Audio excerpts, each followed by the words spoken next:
Magandang umaga, mga kapatid. Huwag niyong gagalawin yung mga upuan, ha? Mandyan yung espiritu ng kapatid natin. Every third Sunday, kami po mag-asawa at ibang mga kapatid natin ay laging nasa SGBC, Taguig. At na panumbalik na naman natin ang ating pagsuporta sa iglesyang yon every third Sunday of the month. At nitong nakaraang Sunday, sila po ay talagang tungtuwa sa salita ng Panginoon, nagbubunyi sila. At hanggang ngayon ay marami akong text na natatanggap mula kay Pastor Tony at sa iba pa, na talagang sila po daw ay namulat, nagliwanag sa kanila ang pagdating sa kaligtasan. Sapagkat ating pong sinimulan ang serye po ng Order of Salvation. Napakahalaga po yun sapagkat hindi po tayo lundag sa dilim, bahala na, sumasampalataya ko'y ligtas na. Well, totoo yan. Ang kaligtasan ay pagsampalataya lamang kay Jesus. Ganun kasimple. Pero kung ikaw ay ligtas na, hahanapin mo talaga ang laman ng kaligtasan yon. Kailangan lumago ka para tumibay ang iyong paniniwala sa kaligtasan. Kaya mo itong tindigan, kaya mo itong kamatayan, ano man mangyari, hindi ito mawawala sa iyo. At yun ang kanilang tinanggap, kaya nagpapasalamat sila. At inaasahan nila, sabi nila para 1 linggo lang daw yung lilipas na panibagong 1 buwan para magturo muli sa kanila. Salamat naman. At dito rin sa atin, alam natin, busog din tayo sa salita ng Panginoon.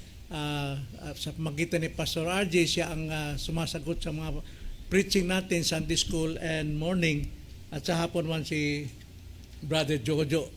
At mas maganda rin kung may mga special guest tayo pag every third Sunday para tayo makarinig din ng mga mensahe sa ibang mga preachers.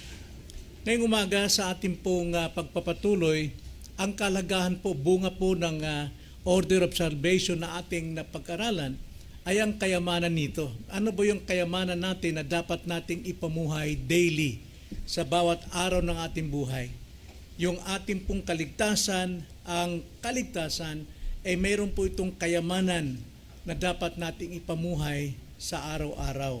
At sinimulan natin ang aklat ng Ephesians. At dito natin makikita yung bunga po ng Order of Salvation na kayamanan, iisa-isahin natin. At tayo ngayon ay nasa chapter 1, verse 7 to 12. Ang kayamanan ng Kristiyano at paano ito ipamumuhay.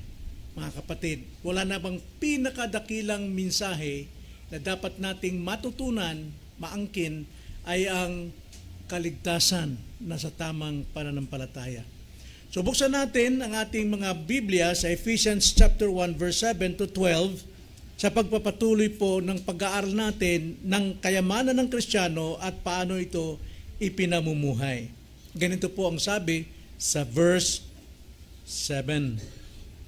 Sa Kanya ay mayroon tayong katubusan sa pamamagitan ng Kanyang dugo, nakapatawaran ng ating mga kasalanan, ayon sa mga kayamanan ng Kanyang biyaya, na pinasagana niya sa atin sa lahat ng karunungan at pagkaunawa, na ipinaalam niya sa atin ang hiwaga ng kanyang kalooban ayon sa mabuting layunin na kanyang itinakda kay Kristo bilang katiwala ng kaganapan ng panahon upang tipunin ang lahat ng mga bagay kay Kristo, ang mga bagay na nasa sangkalangitan at ang mga bagay na nasa ibabaw ng lupa.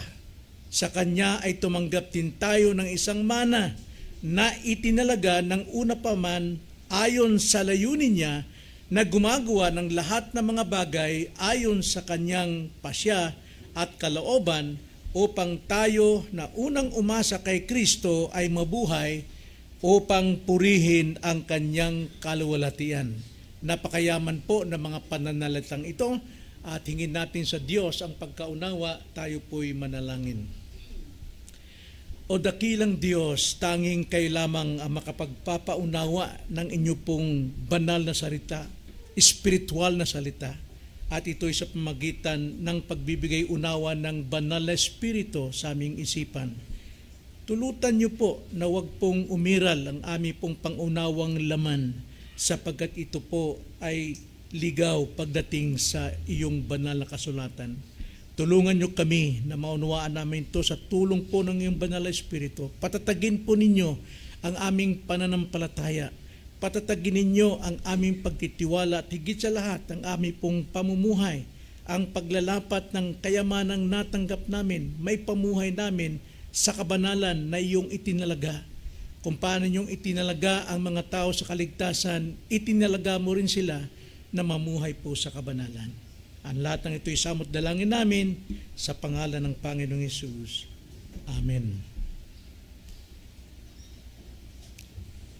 Alam niyo po sa amin, magpamilya, maliban sa aming kalawang anak na si Samson na sa abroad, pagdating po ng Pasko, ay nagkakatagpo kami sa bahay nila DJ. At yun ay oras o panahon ng pagbibigay ng regalo. At ang nangunguna ron ng aming panganay, si Ramel, siya yung may control ng mga regalo. At binibigay niya una sa mga apo namin, si Ay at si Iya, wala pa si Uyo noon, ang mga regalo at binubuksan. At tungtuwa sila. Tapos, pagkatapos na makita nila yung regalo, tahimik na. Parang naghihintay. Sabihin naman ni Ramel, but wait, there's more. Tuwang-tuwa na naman, nalulundagan yung mga anak namin at talagang inaabangan nila yung regalong karagdagan para sa kanila.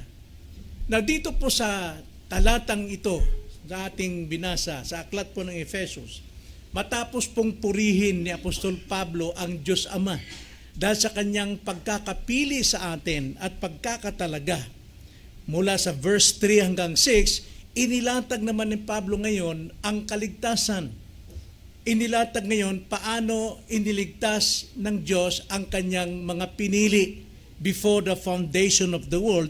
At ito po ay sinimulan sa verse 3 at hanggang katapusan po ng aklat ng Efesos.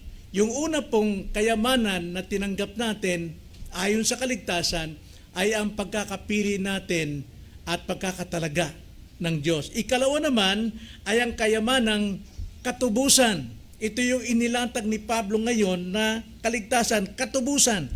Katubusan ay naging posible sa mga pinili at itinalaga. Sapagkat kung ikaw ay pinili ng Diyos bago pa lamang likhain ang mundo, itinalaga ka rin para sa katubusan. Itinalaga ka sa pagiging bagong silang. Itinalaga ka sa lahat hanggang sa glorification. Ito ay katubusang gawa ni Kristo at ang layunin ng katubusang ito. Kaya simulan natin mga kapatid ang tatlong kayamanan ng katubusan na ipinahayag ng talatang ito sa atin na dapat tayong matuwa, tayo ay dapat tumibay, dapat tayong lumakas sa ating pananampalataya at kaligtasan.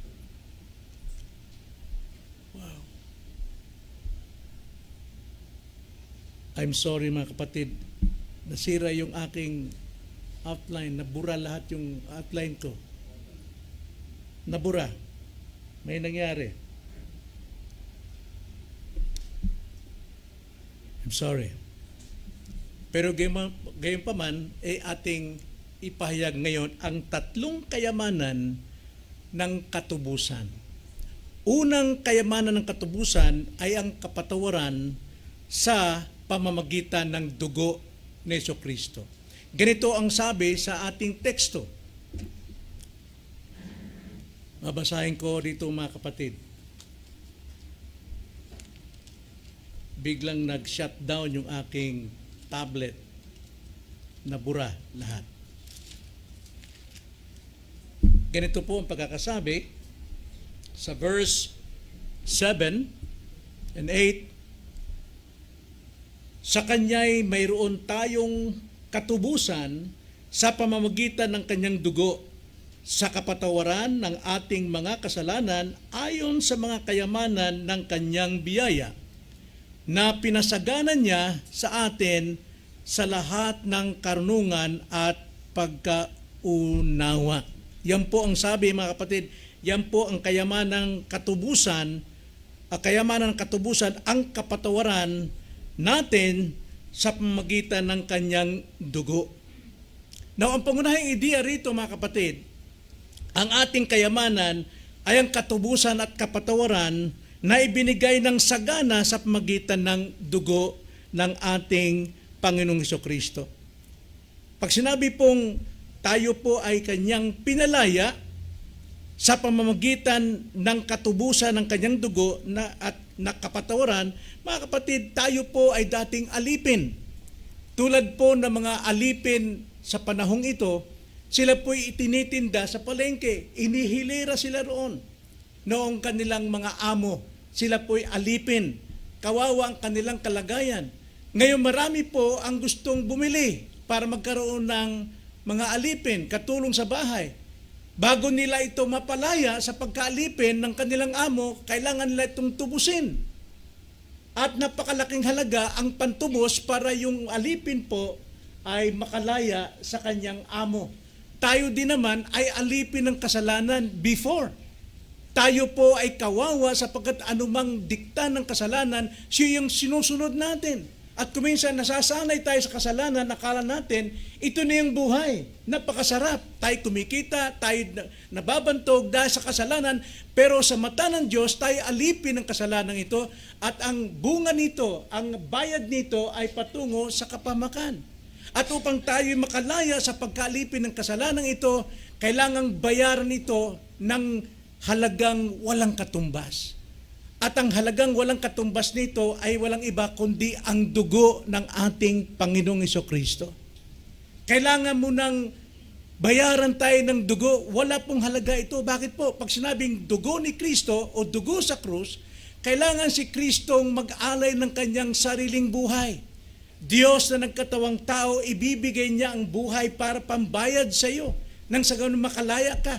At para maibigay niyang kanyang buhay, dapat siyang mamatay. Kailangan siyang mamatay. Kailangan ang buhay ni Kristo ay mamatay upang dumanak ang dugo at ang dugo ang siyang pangtabon o pantubos sa ating kasalanan. Yung ransom po sa English, pantubos, yan po'y gamit po sa gawaing kidnapping. Tayo po'y nakidnap ni Satan at tayo inalipin ng kasalanan. At ang ransom na kailangan pambayad sa kidnapper na ito ay mismong buhay, kamatayan upang maibuhos ang banal na dugo ng ating Panginoon. At dito sa katubusan, dito natin nalalasap ang pribilehiyo po ng kapatawaran. Hindi lamang basta-basta tayo po'y humingi ng kapatawaran. Now, ang tama po talagang mayroon pong pribilehiyo na taong humingi ng kapatawaran ay ang mga Kristiyano. Bakit po? Sapagkat sa unang-unang pagkakataon nung sila'y maligtas, sila po'y pinatawad ng Diyos sa kanilang kasalanan mula sa simula, sa kasalukuyan at sa hinaharap. Kaya nga, sa tuwing ang Kristiyano ay nagkakasala, mayroon siyang guarantee na siya'y patatawarin sapagkat siya'y pinatawad na ng Diyos lahat-lahat. Kaya mahirap po para tayo ay magdala ng mga tao sa kaligtasan at sabihin natin, yung kasalanan mo, hingi mo ng kapatawaran. Paano sila makakahingi ng kapatawaran gayong sila ay alipin pa ng kasalanan? Kailangan mo nilang makilala si Kristo. Kailangan mo nilang sila'y makarinig ng Ebanghelyo, di ba? From the beginning, ikaw'y pinili at ikaw ay tinakda. At dahil ikaw'y itinakda ka para tawagin. At ang pagtawag sa atin ay sa pamagitan ng Ebanghelyo. Lahat ng tao ay tinatawag sa pamagitan ng pangangaral ng Ebanghelyo, pero ang banal na Espiritu ang siyang tumatawag sa bawat nakikinig ng Ebanghelyo sa kanyang puso. Kung tawagin niyan ay effectual calling. At ang banal na Espiritu ang siyang kumikilos sa kanyang puso, binibigay siya ng bagong puso, bagong espiritu upang siya'y makaunawa sa kanyang kaligtasan. At dahil doon, nakakatanggap siya ng pagsisising totoo at pananampalataya. Kaya nga, once na siya po'y nakikinig ng salita ng Diyos at kumilos ang banal na Espiritu sa kanyang puso, naunawaan niyang ibanghelyo at nakikita niyang kanyang pagkamakasalanan, kaya siya ay humingi ng kapatawaran. Pumupunta siya sa Diyos, humingi ng kapatawaran at bumabaling kay Kristo bilang kanyang tagapagligtas. At ang pagbaling niya kay Kristo, ito po yung nangyari, ang katubusan. Ang katubusan ay sanhi ng gawa ng Diyos na ikaw ay binagong muli at binigyan ng pagsisisi at pananampalataya. Kaya ito po'y kayamanan natin. Hindi ito ang kinanglahat ng tao, maliban na lamang sa kanyang mga tinawag at mga iniligtas. Ngayon, kung ikaw naunawaan mo ito, pasalamat ka sapagkat ang Diyos ang nagpaunawa nito sa iyo, hindi sa iyong sarili. Sapagkat ang sarili nating kaunawaan laging kontra sa spiritual na bagay. Lagi mong kaaway. Tutulugan mo lang yan. Hihikaban mo lamang yan. Pero dahil bukas ka, yan po ay nakikita natin gumagawa ang Diyos sa iyo in common grace at higit sa lahat ay ang special grace. Kaya nga mga kapatid, napakalaga po para sa atin ang makinig ng salita ng Diyos. Sapagkat sa magitan ng pakikinig ng salita ng Diyos, gumagawa ang Diyos Espiritu sa iyong puso. At mapapansin mo na lamang na sa iyong pakikinig, dumarating ang pananampalataya. Di ba? Faith cometh by hearing. Pero hindi lang basta ganun yun. Ikaw ay nakasampalataya sapagkat ikaw ay tinakda na sumampalataya, hindi dahil sa iyong sarili. At upang ikay matakda sa pananampalataya, itinakda ka sa kanyang panahon in chronological order na ikaw ay makapakinig ng pangangaral. At sa iyong pakikinig, maaring minsan, ikalawa, o isang buwan mong pakikinig, o isang taon, sa takdang panahon ng Panginoon, ikaw ay binuksan.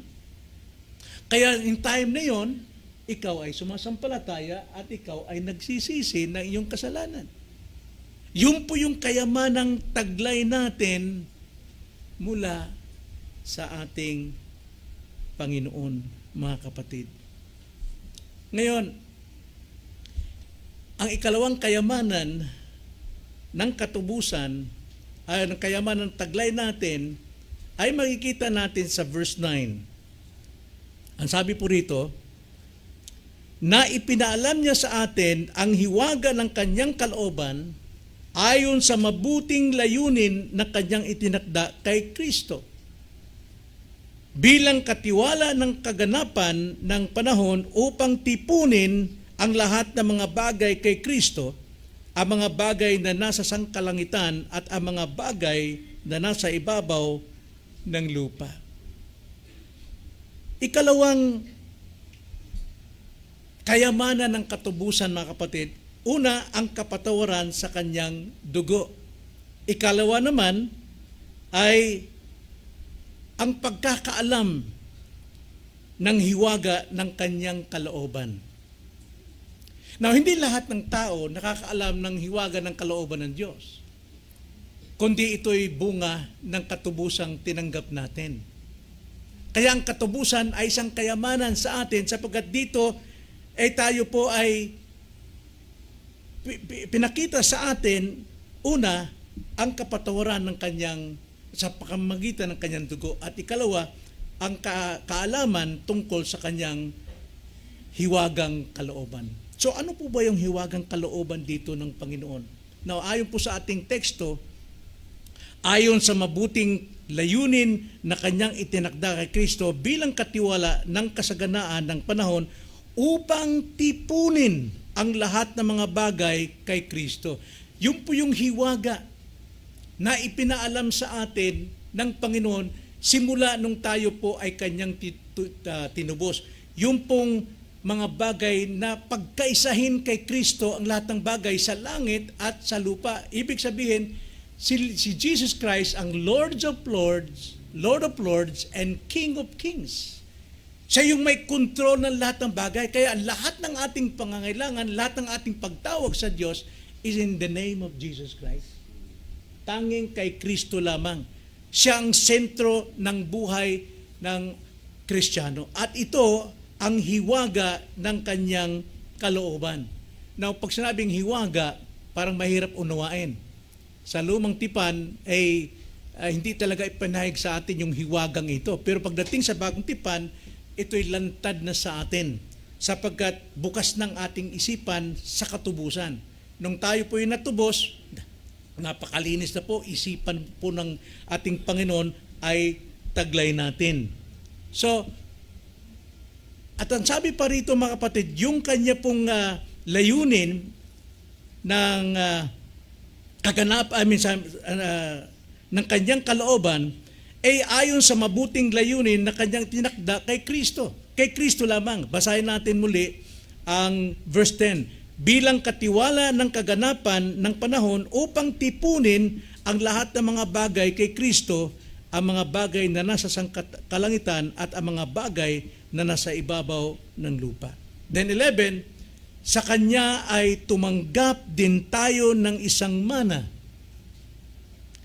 na itinalaga na ng una ayon sa layunin niya na gumagawa ng lahat ng mga bagay ayon sa Kanyang pasya at kalooban, upang tayo na unang umasa kay Kristo ay mabuhay upang purihin ang Kanyang kaluwalhatian.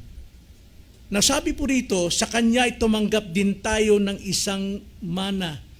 Isang mana na itinalaga ng una pa ayon sa layunin niya na gumagawa ng lahat ng bagay ayon sa Kanyang pasya. Now, ang mana na ito, alam natin, 1 Peter chapter 1 verse 3, ay yung ating kaligtasan na iniingatan ng Diyos sa Kanyang kalangitan, sa Kanyang kaharian, sa pamagitan ng pananampalataya, at sa pamagitan ng pananampalataya, dito natin ipamumuhay ang katiyakang ito, ang pamanang ito na binigay sa atin ng ating Panginoon. So dito mga kapatid, napakalaga po na ating makita ang kayamanang ito na taglay natin simula nung tayo po'y matubos. At ang katubusan natin ay bunga ng Kanyang pagtatakda mula sa walang hanggan sa katubusan. At sa katubusan, tumanggap tayo ng kapatawaran. Isang kapatawaran na umaapaw. Ang Diyos ay hindi po siya nagbibigay sa akin ng saktuhan na biyaya ng kapatawaran, kundi umaapaw. Ika'y pinatawad na, patatawarin ko pa rin. Ika'y niligtas na, ika'y ililigtas pa rin. Umaapaw palagi ang biyaya ng Diyos sa atin. So, sa ikalawang pagkakataon mga kapatid, basahin natin ang verse 9. Ikalawang kayamanan ng katubusang hiwaga ng layuning ipinahayag sa atin. Na ipinaalam niya sa atin ang hiwaga ng Kanyang kalooban ayon sa mabuting layunin sa Kanyang tinakda, na Kanyang tinakda kay Kristo, bilang katiwala ng kaganapan ng panahon, upang tipunin ang lahat ng mga bagay kay Kristo, ang mga bagay na nasa sangkalangitan at mga bagay na nasa ibabaw ng lupa. So ang pinakapangunahing ideya rito, ang Diyos ay nagpahayag ng isang malalim na layunin.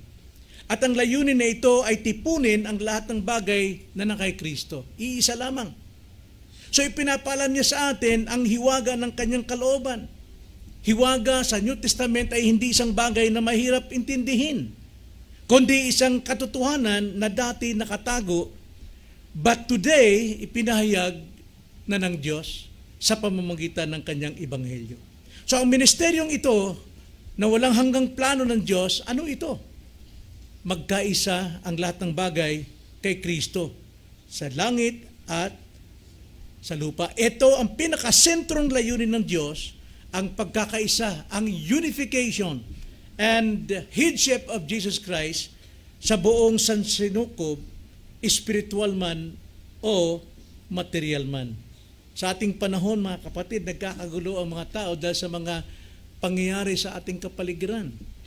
Hindi lang naiisip ang lahat ng ito ay nasa kontrol ng ating Panginoong Hesus. Si Kristo ang dapat maging puno ng lahat o maging Panginoon ng Panginoon at hari ng mga hari sa ating buhay. upang isagawa niya ang kaganapan ng mga panahon. Wala pong aksidente sa ating panahon. Planong ito ay hindi agad nangyayari sa atin. Ito'y unti-unting ginagawa, isinasagawa ng Diyos ang kanyang layunin in chronological, logical order sa ating panahon. At ang kabuuan nito ay ang pinakapuno, pinakadulo na layunin ng Panginoon ay pagkaisahin ang lahat ng bagay. Tulad po ng orkestra. Sa orkestra, mayroon pong conductor. Mayroong nagsisinyas. At sa orkestra, may kanya-kanyang napakaramit iba't ibang mga pyesa o mga instrumento. Right? May violin, may gitara, may trompeta, at tambol. Lahat yan. Makikita mo yan, nahiwa-hiwalay lahat ang mga bagay na yan. Pero pag pinagsabay na at kinundak na ng konduktor ang tugtog na ito, mga kapatid, lahat ng yung magkakaiba na may instrumento ay magkakaroon ng harmony, isang matamis at magandang musika dahil yan po ay nasa kumpas ng konduktor. Bawat isa ay inalagaan, tinitignan ng bawat konduktor. Kung ito ay nasa tono, lahat yan nasa plano upang pagkaisahin ang lahat ng ito at gumawa ng magandang musika. Ganon din po ang kaalamang pinaalam sa atin ng Diyos. Simula nung tayo po ay nasa katubusan, lahat ng bagay ay para sa pagkakaisa, langit at lupa. At dapat din sa atin, sa iglesia, pagsikapan natin ang pagkakaisa. Huwag nating maging sanhi tayo ng di pagkakaunawaan para tayo magkaiba-iba. At kung mayroon ka mang ibang doktrinang natanggap, huwag mo basta ipapasok sa iglesia. Hayaan mo muna na iyong maipamuhay ang itinuturo at pinagkaisahan ng iglesia. At kung mali na ang turo ng iglesia, ay kailangan pag-usapan ng buong iglesia, pagkaisahan pa rin upang tukuyin ang kamalian. Dahil tayo ay bahagi ng layunin ng Diyos. Mga kapatid, tayo bahagi ng layunin ng Diyos, ang ating buhay ay may kahulugan at laging may direksyon. Hindi wardi-wardi ang buhay natin, mga kapatid. Lahat tayo, anuman ang ginagawa natin. Remember, ang sabi po sa 1 Corinthians 10:31, sa lahat ng iyong ginagawa, anuman ang iyong ginagawa, ay dapat mauwi ito sa iisa, ang kapurihan ng Diyos. Yun ang ating layunin. Dapat tayong mamuhay ng may pag-asa at pag-unawa, magtatrabaho tungo sa unity, tungo sa pagkakaisa sa loob ng katawan ni Kristo. Walang iba kundi ang iglesia. At ikatlo, mga kapatid, ikatlong kayamanan ng katubusan, ano yung una? Kayamanan ng katubusan, kapatawaran sa kanyang dugo. Ikalawa, hiwaga ng layuning ipinahayag. Yung hiwaga ng layuning ipinahayag, ang pagkakaisa ng langit at lupa. At ikatlo, ang kalwalatiang itinalaga. Mayroon pong glory na itinalaga, itinakda. Verse 11, mga kapatid, ganito po ang pagkakasabi. Sa Kanya ay tumanggap din tayo ng isang mana na itinalaga ng una pa ayon sa layunin niya na gumagawa ng lahat ng mga bagay ayon sa Kanyang pasya at kalooban upang tayo ng unang umasa kay Kristo ay mabuhay. Mabuhay upang purihin ang Kanyang kaluwalhatian. Ito yung chief end of man. Lahat po ang ating buhay ay hindi para sa ating sariling kapurihan, but for all the glory of God. Yun yung chief end natin. So ang pangunahing ideya rito sa mga talatang ito, mga kapatid, ay tayo ay tinalaga upang maging mana ng Diyos na ang huling layunin ay ang kaluwalhatian niya. Tayo'y itinalaga. Tayo po sa English ay finor-ordained. Itinakda. Alam, 1689, ang Diyos at ang Kanyang pagtatakda, lahat ng bagay itinakda niya for His purpose, sa Kanyang layunin. Lahat tayo po ay itinalaga hindi lamang maligtas, kundi tayo po ay maging mana. Mana ng Diyos. Hindi lamang tayo basta inaangkin ng Diyos, kundi tayo mismo ay maging mana, inheritance ng ating Panginoon. Kayamanan niya, karangalan niya. Tayo ay kanyang espesyal na pag-aari. Ito ay isang hindi kapanipaniwalang karangalan at kayamanan, mga kapatid. Now, kayamanan ito pagkakatalaga sa atin, ayon sa ating teksto, ayon sa layunin niya na gumagawa ng lahat ng bagay ayon sa pasya ng kanyang kalooban. So walang makakapagreklamo dyan at walang makakasalungat sa pagtatalaga ng Panginoon ito na tayo maging mana, sapagkat ito'y layunin niya na gumagawa sa lahat ng bagay ayon sa pasya ng kanyang sariling kalooban. Hindi po kalooban ng tao, kundi sariling kalooban. So muling binibigyan diin ang pagkasoberano ng Diyos dito. Walang sino mang maaring makakontrol o walang sino mang maaring makapakialam sa kanyang layunin ayon sa kanyang sariling kalooban. Lahat, maging ang buhay at kaligtasan, ay umaayon sa perpektong kalooban ng Diyos. Hindi nagkamali ang Diyos sa pagliligtas sa iyo, at hindi ka nagkamali o hindi rin nagkamali ang Diyos na ikay sumampalataya. Hindi nagkamali ang Diyos na ikay makapakinig ng salita ng Panginoon. Hindi rin nagkamali ang Diyos na magbabago ang buhay mo. Ito'y layunin ng Panginoon sa iyong pagkakatalaga. Kung tinawag ka ng Panginoon, nakatalaga ka para sa kanyang sariling kalooban upang tayo maging kapurihan ng kanyang kaluwalhatian. Yun po ang layunin. Kaya tayo iniligtas hindi para sa ating sariling kapakanan lamang, kundi ang lahat ng ito ay magkaroon ng symphony, isang magandang tugtog, ang kapurihan ng Diyos. Maluwalhati siya. Tulad ng sinasabi sa Romans 11 verse 36, mula sa Kanya, sa pamagitan niya at para sa Kanya ang lahat ng kaluwalhatian. Amen. So upang tayo'y maging kapurihan ng Kanyang kaluwalhatian, ito'y pangwakas na layunin ng lahat ng gawa ng Diyos. Ang kaluwalhatian ng Diyos, ang sukdulan ng ating pag-iral sa mundong ito. Kaya lahat ng ating ginagawa, dapat ginagawa natin para sa Kanyang kapurihan at kaluwalhatian. At labas diyan, tayo po ay nasa kasalanan. Tulad po ng korona ng isang hari. Ang hari, pag walang korona, wala siyang silbing hari. Pagsuot niya ang kanyang korona na napalimutian ng iba't ibang hiyas, nagkagandang hiyas, andun yung kanyang honor, andun ang kanyang glory, andun ang kanyang kapangyarihan, andun ang kanyang pagkasoberano sa kanyang kaharian. Na bawat hiyas ng korona ni Kristo ay ang kanyang mga pinili. Ikaw yun. Ikaw ay pamana sa karangalan ng ating Panginoon. Kayamanan ng Diyos ayon sa kanyang biyaya na tayo po ay mapabilang na hiyas sa kanyang karuna. Ito ang ating buhay, at ang buhay dapat natin ngayon ay maging patotoo ng kanyang kaluwalhatian. Nawa maiwas sa atin ang tayo po'y gumagawa ng kasalanan, na tayo nagmamayabang, na tayo po ay gumagawa ng mga hakbang na hindi ayon sa kanyang kalooban.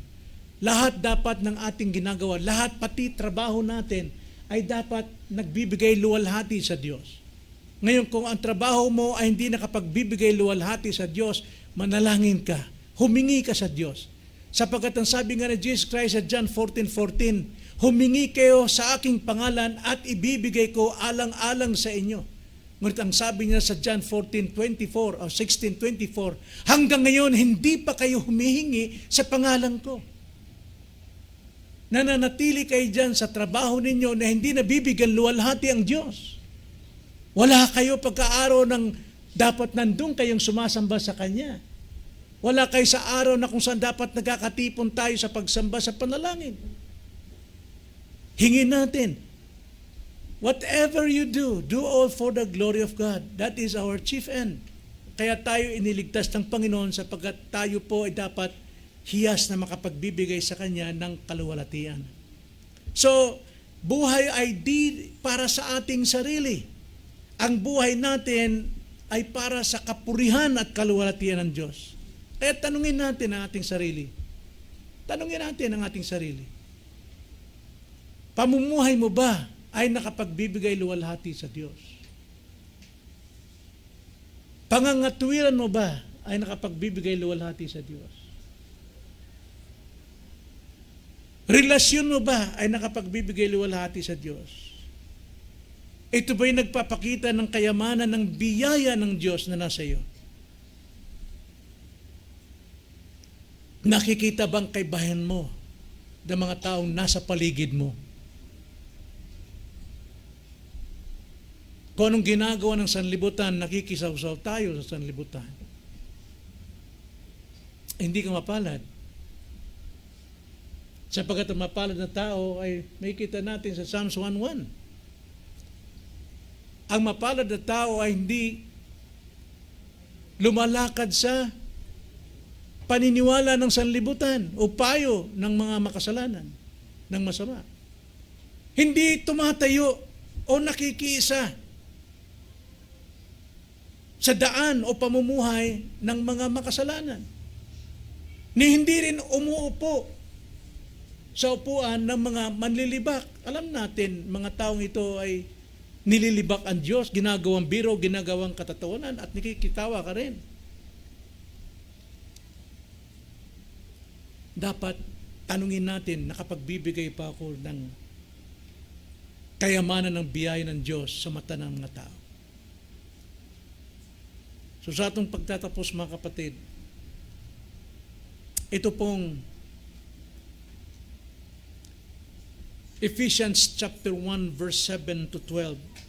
Bagamat hindi ko naihayag yung kabuuan ng pinaghandaan ko dahil nabura ang aking outline,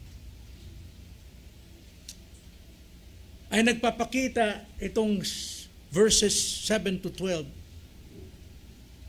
Nagpapakita ng iyong kayamanan kay Kristo ay hindi lamang isang pananaw o konsepto.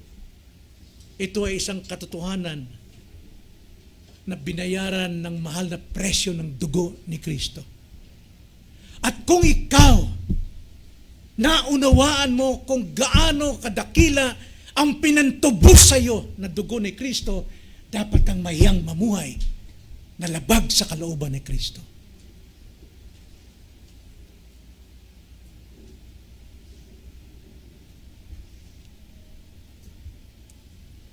Ikaw ay natubos sa iyong pagkaalipin ng kasalanan at pinatawad ng lubusan. At higit pa rito, ipinahayag sa iyo ang isang pangkalahatang layunin, ang pagkakaisa ng lahat ng bagay kay Kristo. Lahat ng bagay dapat mauwi kay Kristo. Hindi po mumurahing dugo ang pinantubos sa atin. Huwag nating maliitin yun. Dapat pa nga lahat ng kaluwalhatian, lahat ng pagsamba, lahat ng pamumuhay kabanalan at pagsunod sa kanyang kalooban ay dapat nakahandog kay Kristo na iyong manunubos. Huwag mong sayangin ang kayamanang ito. Ang kayamanang ika'y pinili bago pa likhain ang mundo, ang kayamanang tinubos ka ng mahal na dugo ni Kristo. Huwag mong sayangin ito sa pamumuhay na punong-puno ng pagdududa, pag-alinlangan, at pagrebelde. Ipamuhay natin ito sa kabanalan. Dapat ang mga anak nasa kabanalan, sa pagrespeto sa mga magulang, sa pagsunod sa mga magulang, hindi pagkontra at paglaban. Dapat ang mga Kristiyano hindi nakikisaw-saw sa mga gawang sanlibutan, pangangatwiran na hindi ayon sa salita ng Panginoon. Dapat nasa kabanalan. Huwag mong sayangin ang kayamanang ito sa pamumuhay na punong-puno na pangkasarili. Ikaw ay pag-aari ng Diyos, ikaw ay tinubos ng Diyos, ikaw ay kinamatayan ni Kristo, ikaw ay kanyang mana, ikaw ay kanyang hiyas sa kanyang korona, at ang iyong buhay ay mayroong kasukdulang kahulugan. Ang kahulugan ng buhay natin ay tungo sa kanyang kaluwalhatian at hindi sa ating sariling kapakinabangan. Matuto tayong magpakumbaba at magsisi sa ating mga kasalanan at mamuhay tayo, gumawa tayo, magtrabaho tayo na ayon sa kanyang kalooban. Ngayon, tumayo ka at mamuhay ng may kalayaan sa anumang kasalanan na bumibihag sa atin sa araw-araw. Ipamuhay ang iyong pagkabanal at gamitin ang bawat sandali upang purihin ang kaluwalhatian ng Diyos. Ikaw ay mahalaga. Hindi dahil sa iyong kahusayan, kagalingan, kundi ikaw ay binili ng dugo ni Kristo. At ang iyong pag-iral, ang iyong pag-exist sa buhay na ito ay bahagi ng kanyang dakilang layunin para sa iyo. Tayo manalangin.